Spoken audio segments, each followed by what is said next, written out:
জন্ম থেকেই দুই হাত নেই।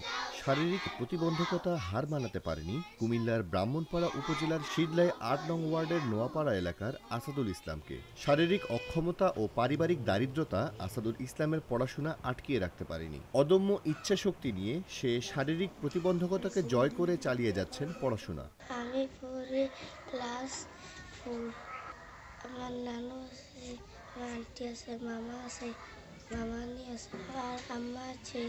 আসাদুল ইসলামের বাবা সুমন মিয়া একজন রাজমিস্ত্রি ছিলেন। সামান্য আয় দিয়েই কোনো মতে চলত তাদের ৬ সদস্যের সংসার। গত বছর তার বাবা মারা যান। তারপর থেকে নানা বাড়িতেই থাকে আসাদুল।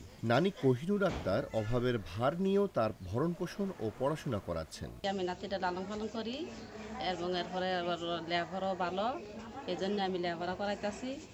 আর্থিক অবস্থা আমারও স্বামী আর্থিক অবস্থা আমি দুর্বল। ওর বাবা মারা গেছে হার্ট অ্যাটাক করে।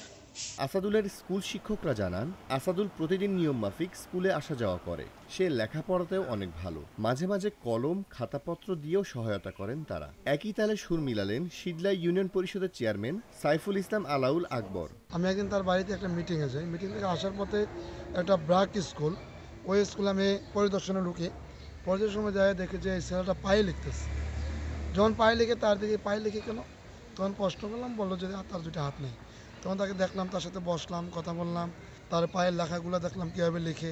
আমরা অনেকে হাতের লেখা অত সুন্দর করতে পারি না, তো এই পায়ের লেখাগুলো এই অবস্থায় ক্লাস 4-এ পড়ে ছেলেটা। অনেকেই প্রেরণা পাচ্ছেন আসাদুল ইসলামের এমন অদম্য ইচ্ছা শক্তি দেখে। স্থানীয়রা আশা করছেন আসাদুল একদিন পড়াশোনা করে বড় মানুষ হয়ে তাক লাগিয়ে দেবে সারা দেশের মানুষকে।